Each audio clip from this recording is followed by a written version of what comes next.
नाग पंचमी की कथा। एक नगर में एक सेठ जी रहते थे। उनके 7 बेटे और 7 बहुएं थी। इन 7 बहुओं में से 6 बहुओं के तो पीहर थे, लेकिन 7वीं बहू के पीहर नहीं था। जब वह गर्भवती हुई तो उसे घेवर खाने की इच्छा हो रही थी। उसके पीहर नहीं था तो उसने एक घेवर चुराकर पानी भरने गई, तब ले गई। वहां जाकर पेड़ के नीचे घेवर रख दिया और सोचा कि पानी भरकर आराम से घेवर खा लूंगी। जब वह पानी भरकर घेवर लेने गई तो वहां घेवर नहीं मिला। उस पेड़ के पास एक बांबी थी, उसमें एक नागिन रहती थी। वह नागिन भी उस समय गर्भवती थी। घेवर को देखकर नागिन की इच्छा उसे खाने की हुई और उसने घेवर खा लिया। उस नागिन ने सोचा कि यदि साहूकार की बहू मुझे गाली देगी तो मैं उसे डस लूंगी, और यदि कुछ नहीं कहेगी तो इस बिना पीहर की को पीहर दिखा दूंगी। साहूकार की बेटे की बहू ने कहा कि शायद कोई मेरी ही जैसी होगी जिसने यह घेवर खा लिया होगा। ऐसा सुनकर नागिन बहुत खुश हुई और उसने अपने बेटों से कहा कि तुम इंसान का रूप बनाकर जाओ और साहूकार के बेटे की बहू को लेकर आओ। नागिन के बच्चे इंसान का रूप बनाकर साहूकार के घर चले गए। वहां जाकर उन्होंने कहा कि हम हमारी बहन को लेने के लिए आए हैं। तब सास ने कहा कि पहले तो कभी नहीं आए, इतने दिन कहाँ थे? तब उन्होंने कहा कि जब हमारी बहन का जन्म हुआ तब हम नानी के घर थे, और शादी हुई तब हम परदेश कमाने के लिए गए हुए थे। उन लड़कों ने बहुत सारे कपड़े, गहने और मिठाइयाँ बहन के सास और जेठानियों के लिए ले गए थे।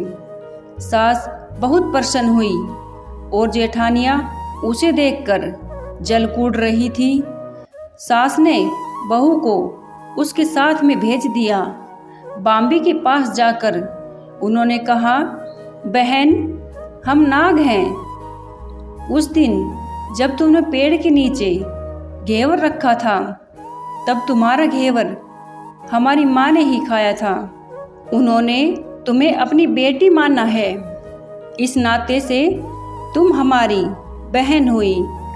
बहन, अब तुम हमारी पूंछ को पकड़ लो और डरना मत। उनके कहने पर वह पूंछ पकड़कर बांबी में चली गई। वहां पर उन्होंने उसे बहुत लाड़ प्यार और सुख से रखा। वहीं पर उसने एक लड़के को जन्म दिया।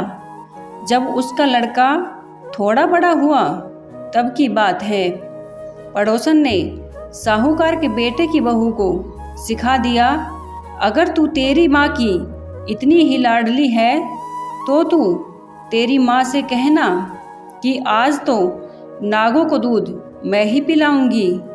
पड़ोसन का ताना उसे सहन नहीं हुआ। वह माँ से जिद करके नागों का दूध ठंडा करने लगी। अभी तक दूध ठंडा नहीं हुआ था, उससे पहले ही उसके बेटे ने घंटी बजा दी। घंटी की आवाज़ सुन छोटे बड़े सारे नाग दूध पीने के लिए दौड़ पड़े। जब उन्होंने दूध में मुंह लगाया तो बहुतों का मुंह जल गया। तब नाग क्रोधित होकर बोलने लगे कि हम हमारी बहन को काटेंगे। उसकी माँ ने उसे समझाते हुए कहा कि इसे मत काटो, यह तुम्हें आशीष देगी। तब साहूकार के बेटे की बहू ने कहा, जियो म्हारा नाग नागिनी, जियो म्हारा खंड्या आंड्या वीर, वीर उठावे देखणी रो चीर, चीर तो फट जावे पण वीर जीता रहवे। थोड़े दिन बीत जाने के बाद पड़ोसन ने फिर से ताना मारा कि यदि तेरी माँ तुझ पर विश्वास करती है तो तुझे 7वें कोटे की चाबी देती। उसने माँ से जिद करके चाबी ले ली और जब ताला खोला तो अंदर झूले में बाबा नाग झूल रहे थे। उसने बाबा नाग से कहा, सत सिया राम राम बाबा। उन्होंने कहा कि तूने सत सिया राम कर लिया, वरना मैं तुझे डस लेता। तब उसने कहा कि आप तो मेरे पिता हो, मुझे कैसे डस सकते हो। और बोली, जियो नाग नागिनी, जियो वासुकी नाग, जीण मेरो लाड़ लड़ायो 9 करोड़ को हार। नाग देवता ने उसको 9 करोड़ का हार दे दिया। माँ ने अपने बेटों से कहा, बाई तो अब बड़े घरों में हाथ डालने लगी है, उसे घर पहुंचा दो। नागों ने साहूकार के बेटे की बहू को बहुत से गहने कपड़े दिए और ससुराल पहुंचा दिया। थोड़े दिन की बात है, उसका बच्चा झाड़ू तोड़ रहा था। ताई ने कहा, झाड़ू मत तोड़, इतना तोड़ने का शौक है तो तेरे नाना मामा के यहाँ से लाया होता। सांपों ने सुन लिया। माँ से जाकर कहा, माँ ने कहा 2 झाड़ू सोने की बनवाओ, 2 चांदी की बनवाओ और दे आओ। ताइया देकर जल गई, कहने लगी, इसके तो ताने मारने से धन बढ़ता है। कुछ दिनों के बाद की बात है, बच्चा गेहूं बखेर रहा था।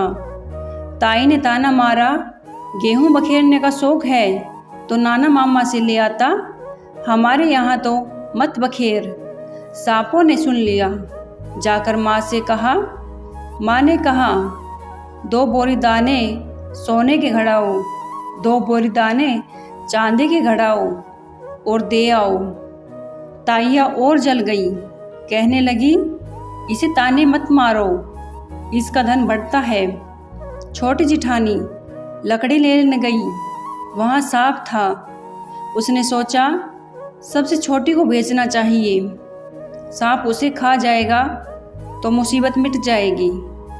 छोटी बहू लकड़ी लेने गई तो वहाँ सांप बैठा था। बोली, भैया राम राम। सांप ने झट से बिछुए दे दिए, पहनकर छमछम करती चली आई। जेठानियाँ देखकर जल गई। 2-4 दिन बाद पान की गड्डियों में सांप दिखा तो बड़ी जिठानी ने सबसे छोटी को पान लेने भेजा। उसने सोचा आज अवश्य सांप काट लेगा। सांप को देखकर छोटी बोली, भैया के घर क्या हाल चाल है, घर में सब ठीक तो है, सबको मेरा राम राम कहना। सांप ने मुंदड़ी पहना दी।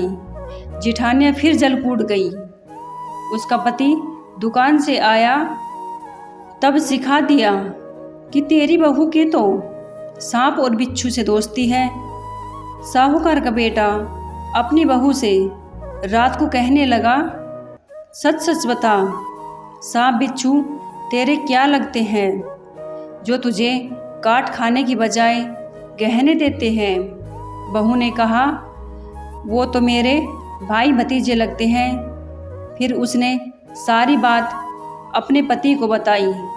पति ने कहा, तो क्या तेरे भाई भतीजे तुम्हें ही बुलाते हैं, कभी अपने जमाई को यानी हमें तो बुलाते नहीं हैं। आने कोने में छुपे सांपों ने बात सुन ली तो जाकर अपनी माँ से कहा। माँ ने कहा, दोनों को बुला लाओ। वे इंसान का रूप बनाकर दोनों को वह बच्चे को बुला लाई। खूब कपड़े गहने देकर तीनों को विदा किया। ऐसा समर्थ पीहर नाग पंचमी की कहानी कहने वालों को, नाग पंचमी की कहानी सुनने वालों को सबको मिले। जैसी अनपीहरी वो पहले रही थी, किसी को भी न रखे। दोस्तों, वीडियो को लाइक, शेयर और सब्सक्राइब जरूर करना। मिलते हैं अगली वीडियो में। धन्यवाद।